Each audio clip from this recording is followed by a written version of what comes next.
quelque part au Liban. Madame, Monsieur, bonsoir. Le calme et le recueillement, c'était le dernier hommage qu'ils pouvaient et qu'ils ont voulu rendre à Malik. Ils étaient très nombreux, étudiants, lycéens, parents, professeurs, syndicalistes, jeunes et moins jeunes, à défiler aujourd'hui dans les rues de Paris. Comme toujours, les chiffres varient selon qu'ils proviennent des organisateurs ou de la police. Cela va de 600 000 manifestants à 126 000. En tout cas, un cortège imposant pour un seul mot d'ordre, plus jamais cela. Le récit de cette journée avec Rachid Arabe et Olivier Lerner.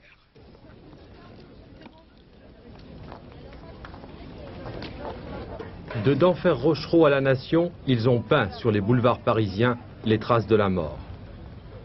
Cortège silencieux, volontairement silencieux. Peu de banderoles, ou alors noir comme un crêpe de deuil.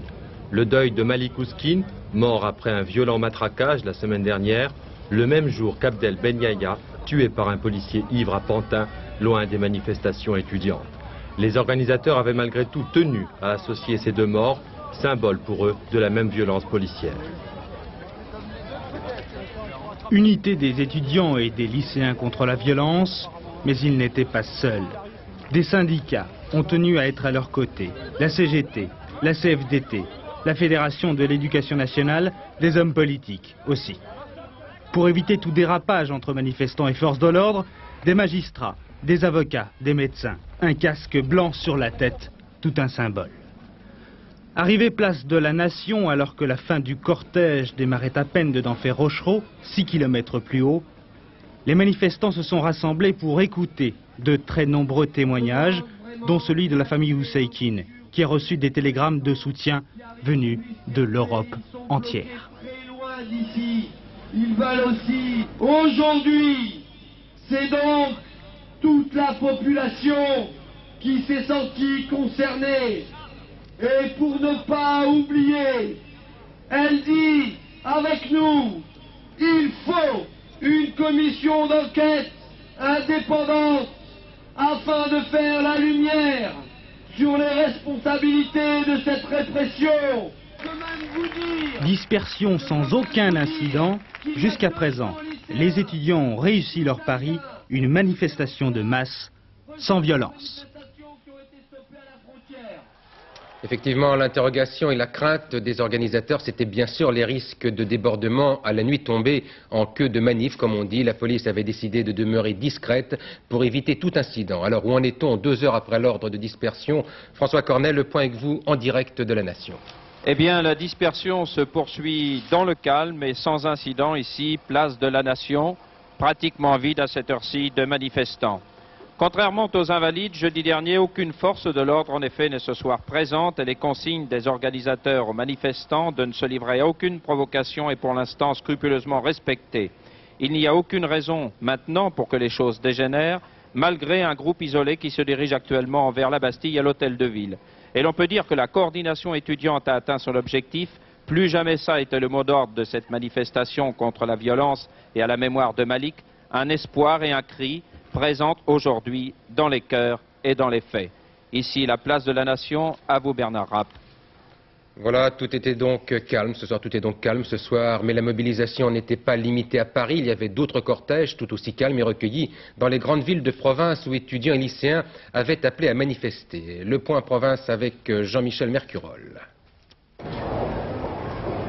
Plus jamais ça, ont proclamé aussi étudiants et lycéens aujourd'hui au cours de défilés le plus souvent silencieux dans de nombreuses villes de province. Banderole de deuil à Marseille pour un cortège digne en souvenir de Malik. 15 000 manifestants à Lyon avec pancartes et slogans pour s'en prendre au ministre de l'Intérieur. Tandis qu'à Bordeaux, le cortège s'est achevé par un sit-in devant les rares forces de l'ordre. À Nancy et à Metz, les sidérurgistes lorrains étaient venus apporter leur soutien aux jeunes manifestants. En tout, selon l'AFP, près de 200 000 personnes ont manifesté dans 36 villes de France à la mémoire de Malik Oussekine. Et oui, il défilait donc à la mémoire de Malik au moment même où les circonstances de sa mort étaient évoquées à l'Assemblée nationale lors des questions d'actualité. Face à face, l'ancien Premier ministre Pierre Mauroy et le ministre de l'Intérieur Charles Pasqua.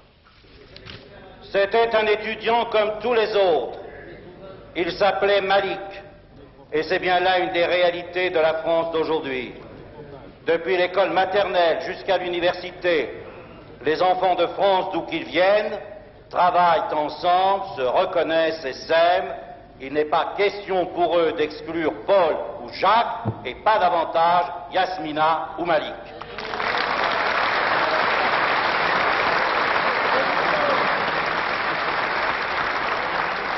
Votre rôle est le maintien de l'ordre dans notre pays. Or, vendredi soir, on a vu la police frapper.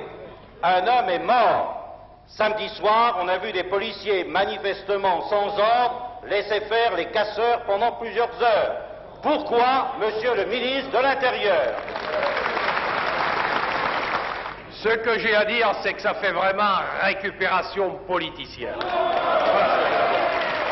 Voilà ce que j'ai à dire.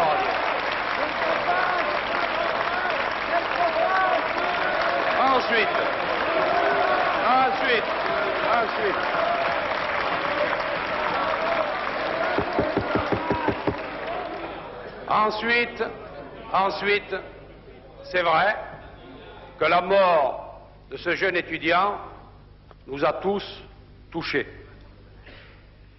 Et vous n'avez ni le monopole du cœur, ni celui de la générosité, mais ni celui de l'intelligence. Lors de grandes manifestations qui connaissent des incidents, il est toujours reproché aux forces de l'ordre soit d'intervenir trop tôt, soit de réagir avec lenteur. Les instructions données n'autorisent en aucun cas ce type de critique. Elles visaient à la fois à éviter que l'intervention des forces de l'ordre n'ait pour effet d'alimenter les premiers incidents et à faciliter l'interpellation des casseurs qui poursuivent leur déprédation après que le gros des manifestants se soit dispersé. Charles Pasqua a par ailleurs indiqué qu'une fois l'enquête terminée sur les conditions de la mort de Malik, des mesures administratives pourraient être prises, des sanctions donc. Et puis j'ajoute que 4 policiers susceptibles d'avoir matraqué donc Malik Oussekine étaient entendus aujourd'hui par l'IGS, c'est-à-dire par la police des polices. Il y a enfin la polémique entre M. Pasqua et les responsables de SOS Racisme. Toujours à l'Assemblée nationale, le ministre de l'Intérieur annonçait tout à l'heure l'interpellation en début d'après-midi de 2 personnes qui étaient au volant d'une camionnette appartenante à SOS Racisme et transportant entre autres 5 manches de pioche. Harlem Désir, donc de SOS Racisme, affirme qu'il n'y avait aucune arme, mais simplement du matériel de collage pour les affiches et le minimum pour faire face à une éventuelle agression. Il demande aux observateurs au casque blanc de la manifestation, donc ces fameux casques blancs, d'enquêter sur cette affaire.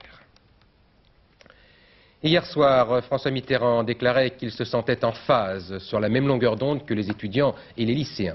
Commentaire de Jacques Toubon, secrétaire général du RPR, qui estime que le chef de l'État essaye de récupérer le mouvement. M. Mitterrand est déjà en campagne présidentielle, a-t-il affirmé ce matin sur France Inter. Ce n'est pas un arbitre, mais le capitaine de l'un des 2 camps. Voilà donc pour une prise de position politique après cette affaire. Et puis une autre prise de position bien intéressante à propos donc de la contestation étudiante, c'est celle de Raymond Barre, qui est sorti aujourd'hui du silence dans lequel il s'était cantonné jusqu'à présent. Invité de RTL, l'ancien Premier ministre n'a pas caché sa compréhension pour le mouvement étudiant et il a déploré l'accumulation des réformes dans tous les domaines.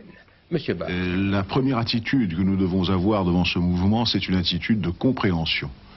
Et le professeur qui vous parle, car je ne parle pas ici de choses théoriques, je vis cela toutes les semaines avec mes étudiants. Le professeur qui vous parle sait que les étudiants d'aujourd'hui s'interrogent avec inquiétude sur leur avenir. Quand ils disent plus jamais ça, s'ils veulent dire plus de morts d'étudiants dans des manifestations de ce genre, je suis moi aussi tout à fait avec eux.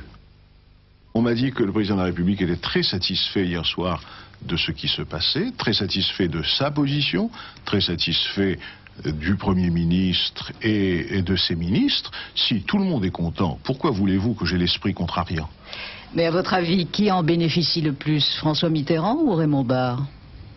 Ah, moi je suis en dehors de cela. Je suis en dehors de cela. Je regarde, je l'ai dit depuis le début, laissons les protagonistes de cette expérience vivre ensemble. Et ce sondage Ipsos pour le magazine VSD qui nous apprend que 79% des Français donnent raison à Jacques Chirac d'avoir retiré le projet de loi de Vaquet. Des réactions aussi au sein de la majorité, mais après l'annonce hier par Jacques Chirac, même si le mot n'a pas été prononcé, d'une pause dans les réformes, puisqu'il n'y aura pas de session extraordinaire du Parlement. Cela veut dire donc notamment que les projets de loi sur le code de nationalité et sur les prisons privées ne seront pas examinés avant le début du mois d'avril. Pour Alain Juppé, cette pause veut simplement dire que le gouvernement va mettre en œuvre les textes déjà votés. Mais il y a aussi une petite phrase de Jacques Barrot qui estime que la réforme sur le code de nationalité n'a pas de caractère indispensable. Et puis enfin, à propos du débat au sein de la majorité, il faut ajouter cette information que vient de me communiquer Daniel Brem. Jacques Chirac devrait entamer dès le 2 avril un débat de politique générale, probablement suivi d'un engagement de sa responsabilité, de la responsabilité de son gouvernement. Le Premier ministre qui aura fait auparavant un tour de France pour expliquer sa politique. Hier soir, François Mitterrand faisait aussi une déclaration étonnante. Je suis prêt, disait-il en substance, à libérer le terroriste Anis Nakache, actuellement détenu en France, si j'ai la certitude que tous les otages français seront bien libérés. Alors, Anis Nakache a été, vous le savez, jugé pour meurtre et tentative de meurtre contre le Premier ministre du Shah, Chapour Bakhtiar. Dans cette affaire d'otage, Paul Nahon, il semble quand même ce soir que l'on progresse un peu. Absolument, Bernard. Les choses progressent, mais lentement. Si vous le voulez bien, récapitulons, depuis le début de cette affaire dramatique, les Iraniens avaient 4 exigences pour pouvoir intervenir auprès des ravisseurs. La première, que la France cesse son aide militaire à l'Irak. Demande rejetée par la France, mais aujourd'hui les Iraniens ne semblent plus mettre en avant cette condition. Deuxième exigence, que le gouvernement français expulse du territoire les opposants au régime de l'ayatollah Khomeini. C'est chose faite depuis juin dernier. Troisième exigence, le remboursement de la dette. Un premier versement de 330 millions de dollars a été effectué et encaissé par Téhéran il y a à peine une quinzaine de jours. Quatrième exigence, la plus importante peut-être, mais aussi la plus difficile à satisfaire car très lourde de conséquences, la libération d'Anis Nakache. Hier, le président de la République a affirmé publiquement qu'il était prêt à cette grâce, une grâce qui ne dépend que de lui, mais à une seule condition, que tous les otages français soient relâchés en même temps. Le chef de l'État s'est donc prononcé, c'est un geste supplémentaire vis-à-vis de l'Iran.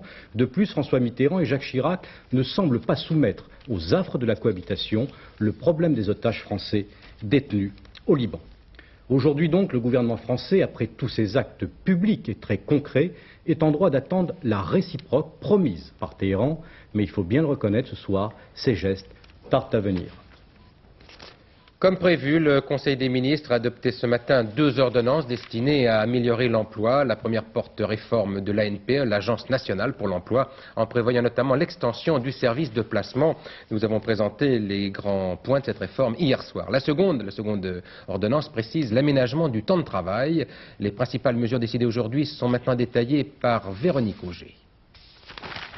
Les horaires de travail sont désormais totalement modulables. 48 heures une semaine par exemple, 32 heures une autre, sans versement d'heures supplémentaires, à condition premièrement qu'il y ait eu un accord dans l'entreprise ou dans la branche, et deuxièmement que sur l'année, la durée moyenne du travail ne dépasse pas les 39 heures par semaine.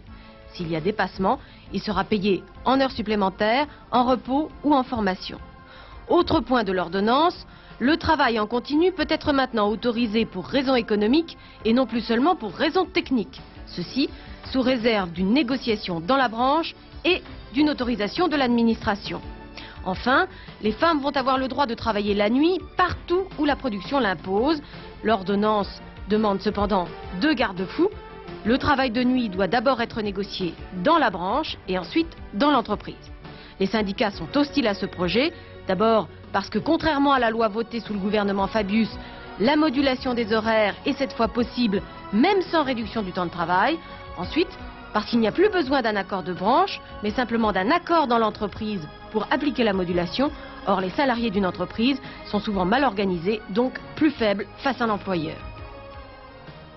Véronique Auger vient de vous le dire, au cœur de ce nouvel aménagement du temps de travail, il y a donc la possibilité de recourir, si nécessaire, au travail de nuit des femmes. Les dérogations doivent être prévues dans ce sens, mais cela existe déjà dans certains établissements en France. C'est le cas notamment dans cette usine d'Alsace que nous présentent Patrick Boitet et Gilles Doblaer. 21h55, l'heure de la relève à l'usine Suma BASF d'Obenheim. Les femmes quittent la chaîne, elles sont remplacées par des hommes. Depuis 1 an et demi, la production ici est continue, 7 jours sur 7, 24 heures sur 24, mais seuls les hommes ont le droit de travailler la nuit. Une exception, le personnel d'encadrement. Pascal a 27 ans, contremaître de production, mariée, un enfant. Elle s'est portée volontaire pour travailler la nuit. Depuis 1 an et demi, je travaille les nuits. Je commence à 18h, 20h ou 22h jusqu'à 6h du matin. Et c'est pas trop dur? Non, pas du tout. C'est beaucoup plus agréable de travailler avec les hommes par rapport aux femmes. Avant, j'ai travaillé avec des femmes. Elles rouspètent beaucoup plus souvent que les bonhommes. Ça, c'est sûr. Si j'étais neige, je blanchirais le monde entier. Autre avantage, selon Pascal, une plus grande disponibilité à l'égard de son fils. Avec le travail de nuit, le temps libre est beaucoup plus important grâce aux récupérations. Seulement 3 ou 4 fois par mois, Pascal doit envoyer son fils dormir chez la nourrice. Certaines nuits, en effet, son mari travaille en même temps qu'elle chez BASF. Car pour assurer la production continue, le personnel masculin tourne ici en 5 x 8. 2 matins, 2 après-midi, 2 nuits, puis 4 jours de repos. Une formule que la direction aimerait étendre au personnel féminin de l'entreprise, mais jusqu'à présent, la loi l'interdit. Ça pose des problèmes d'organisation? Ça pose naturellement des problèmes d'organisation. Les horaires sont compliqués. Ça demande des équipes très longues, de 12 heures, par exemple, le week-end, de 10 heures la nuit pour les hommes. Et le fait de pouvoir alterner avec les femmes permettrait de mettre tout le monde au même niveau et d'avoir des horaires réguliers pour tout le monde. D'ici quelques mois, après négociation avec les syndicats, le travail de nuit sera donc proposé aux femmes chez BASF sur la base du volontariat. Bon, disons, à l'essai, j'aimerais bien essayer, quoi. Faut voir, disons... Pourquoi? Disons, c'est surtout un problème financier. De ce côté-là, peut-être que ça nous aiderait pas mal, quoi. À cause de la famille, hein, moi je suis pas d'accord. Hein. Déjà que c'est assez dur pour des hommes, travailler la nuit, alors encore pire pour les femmes. Jusqu'à présent interdit aux femmes, le travail de nuit a provoqué une discrimination à l'embauche chez BASF. On n'engage plus que des hommes. En quelques années, la part des femmes dans l'usine a chuté de 70 à 40%. À l'Assemblée nationale, les députés ont adopté en première lecture les 2 projets de loi présentés par Philippe Séguin sur la réforme des procédures de licenciement et sur la réorganisation des conseils de prud'homme. Le président égyptien Hosni Moubarak en visite d'État à Paris, la première visite de ce genre depuis le roi Farouk, il y a bien longtemps. Un voyage d'importance pour le numéro 1 égyptien qui a beaucoup de problèmes dans son pays, des problèmes économiques et sociaux pour lesquels il espère obtenir l'aide et l'appui de la France. Commentaire de Pierre Serra. Première visite d'État pour le président égyptien à Paris, mais en fait, 14e rencontre entre les 2 chefs d'État, 2 hommes qui se connaissent donc bien et qui, dit-on, s'apprécient. C'est particulièrement important en ce moment pour l'Égypte car elle se trouve dans une situation économique difficile. 35 milliards de dollars de dette, des ressources qui diminuent nettement, une population par contre qui ne cesse d'augmenter et des prix de consommation courants qu'il faut maintenir au plus bas malgré les injonctions du Fonds monétaire international. Sinon, c'est l'explosion sociale. Hosni Moubarak vient demander à Paris de soutenir son dossier au Fonds monétaire, arguant qu'entre la cohésion nationale égyptienne et les exigences du Fonds monétaire, son choix va vers la paix sociale. Paris le soutient d'autant plus donc que les relations bilatérales sont excellentes et que les analyses respectives sur les conflits et les solutions au Proche-Orient sont généralement convergentes. Autant de dossiers en tout cas qui seront traités par Hosni Moubarak pendant ces 3 jours de visite avec le président François Mitterrand et le Premier ministre Jacques Chirac. Un triste anniversaire pour les droits de l'homme. Il y a tout juste 38 ans, c'était la proclamation universelle des droits de l'homme par les Nations Unies. Et aujourd'hui précisément, on apprenait la mort d'une des grandes figures de la dissidence soviétique, Anatoly Marchenko, mort en prison après une lutte de tous les instants pour essayer de se faire entendre dans son pays et ailleurs. Il avait 48 ans, Georges Bortoli, il avait consacré sa vie aux droits de l'homme, notamment en URSS. Oui, c'était un personnage presque aussi symbolique que Sakharov. Encore qu'il ne fût pas, lui, un savant illustre comme Sakharov, mais un simple ouvrier. Seulement, cet ouvrier avait un talent d'écrivain. Et le livre qu'il a fait parvenir en Occident en 1968, qui s'intitulait Mon témoignage, était effectivement l'un des premiers grands témoignages sur les camps soviétiques. Alors, ce militant des droits de l'homme utilisait évidemment des moyens pacifiques, comme par exemple les grèves de la faim, ce qui lui a tout de même valu au total plus de 20 ans de camps et de prisons, et ce dont il a fini par mourir, car il ne faut pas se dissimuler que la situation des prisonniers politiques dans les camps n'est pas bonne. On se demande même si elle n'est pas en train de se dégrader, avec davantage de mauvais traitements et davantage de morts. C'est une situation générale qui est masquée très adroitement par quelques mesures de grâce individuelle, des mesures individuelles dont Marchenko a failli d'ailleurs bénéficier, car il y a 3 semaines, le KGB avait annoncé qu'il était prêt à l'autoriser à émigrer avec sa famille, mais Marchenko était déjà dans un état de santé très atteint et il est mort donc à 48 ans à peine. Ça veut dire durcissement du régime aujourd'hui par rapport à Brejnev? Sur le plan pénal, sur le plan des droits de l'homme, oui, il semble qu'il y ait durcissement actuellement. Merci Georges. La lutte pour les droits de l'homme, c'est aussi la campagne actuellement menée en Afrique du Sud pour obtenir la libération des enfants et des adolescents emprisonnés dans ce pays. Il y a, selon le chef de la police sud-africaine, 256 enfants ainsi enfermés dans les cellules de Pretoria. Voici tout juste un an, Martine Laroche-Joubert et Marie Louville rencontraient quelques-uns de ces jeunes noirs qui venaient de sortir de prison. C'est en tout cas un élément à verser au dossier ce soir.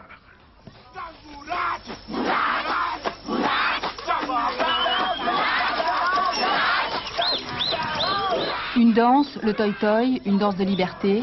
Il y a un an, la police l'interdit. 3 morts, des blessés, des arrestations, des enfants jetés en prison. Pour la première fois l'année dernière, les chefs du village recevaient des Blancs venus enquêter sur le drame, des Blancs qui défendent les droits des Noirs. Dans ces townships isolés, la police a les mains encore plus libres. C'est la police qui m'a pris.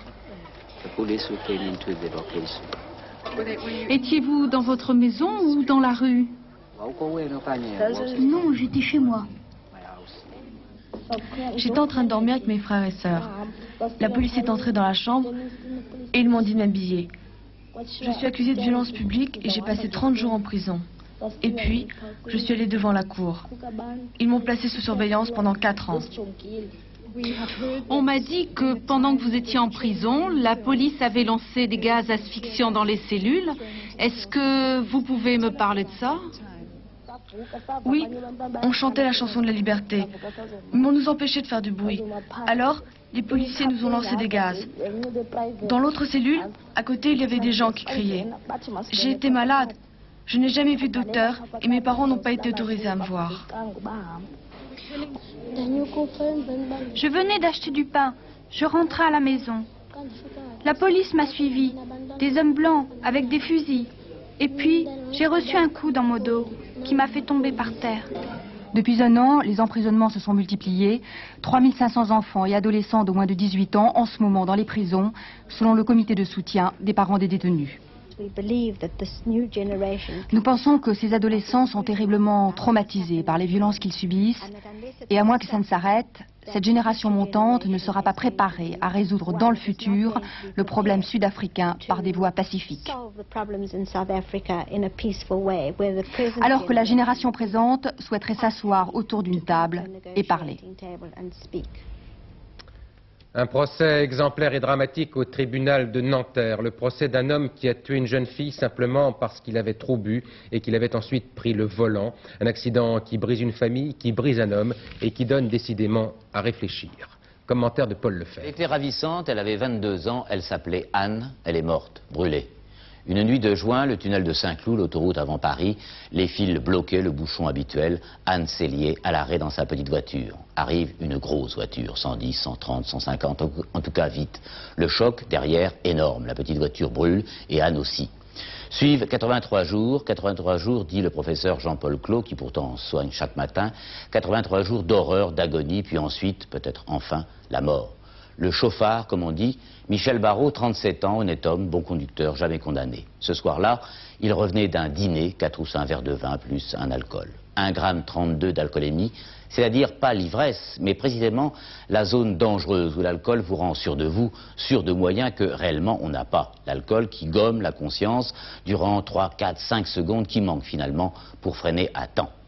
C'est le procès du quotidien de la route, mais ce n'est pas le banal. Ce qui est arrivé, on l'a tous fait. Michel Barrot, c'est moi, c'est vous, c'est nous tous qui, chaque année, sur la route, tuons autant que la bombe d'Hiroshima. Une sorte d'holocauste volontaire en échange du plaisir apparemment innocent du dernier verre. Elle est morte, l'enfant, pour cette gourmandise de la vitesse et du bon vin. Une gourmandise, oui, pas la sienne, la nôtre. Le tribunal a mis le jugement en délibéré. Notre planète n'est pas tout à fait celle que l'on croyait. C'est en tout cas ce que donne à penser un rapport établi par des scientifiques américains qui se sont intéressés au noyau de la Terre, avec des révélations qui dépassent largement la leçon de choses. Jacques Violet. Il se passe des choses bizarres sous nos pieds à plus de 3000 km de profondeur. Depuis plus de 100 ans, les atlas les plus savants et les livres d'école nous montraient le noyau de la Terre lisse et paisible.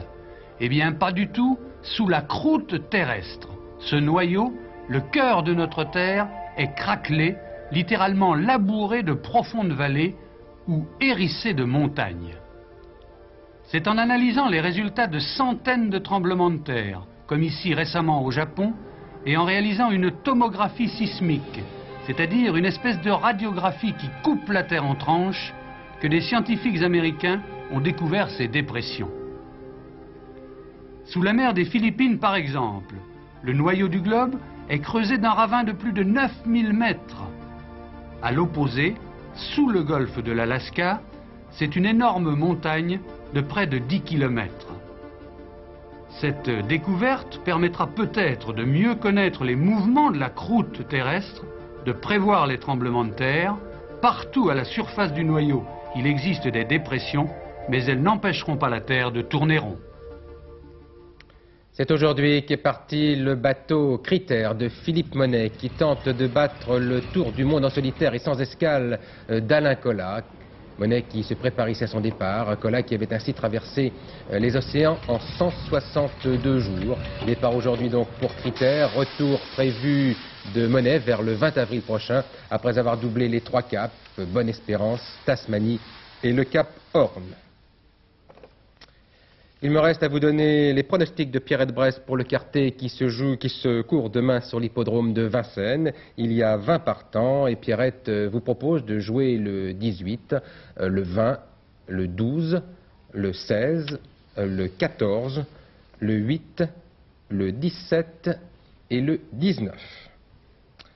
La météo maintenant avec vous, Laurent Boussier, quel temps demain? Eh bien, écoutez, j'espère que le soleil sera au rendez-vous. On l'espérait aujourd'hui, il nous a fait un petit peu, oui, il nous a fait un petit peu faux bon, surtout dans certaines régions, mais normalement demain il sera là. En tout état de cause, la journée commencera pour presque tout le monde dans le brouillard et dans la brume, mais attention des brouillards et des brumes givrants parce que les températures devraient descendre entre -1 et -3 degrés dans le centre et dans l'est. Mais la carte du temps prévue pour demain est quand même ensoleillée avec toujours une zone de temps nuageux perturbée avec des chutes de neige sur les Alpes, la Provence, la Côte d'Azur et la Corse. Alors sur la Provence et la Côte d'Azur, la Corse, ce sera plutôt des pluies, mais sur les Alpes à partir de 800 mètres, ce sera de la neige. Dans l'est de nord-est du pays, Bourgogne, Alsace, Lorraine, temps brumeux avec des brouillards donc givrants le matin et des brouillards qui persisteront toute la journée. Ailleurs, ça devrait être du temps ensoleillé avec un retour de quelques nuages dans l'ouest, c'est-à-dire sur la Bretagne et la Normandie. Côté température, elles sont normales pour la saison. 5 degrés dans le nord-est, c'est à Paris, 8-9 degrés dans le nord-ouest et de 6, 7, 8, 9 degrés dans le massif central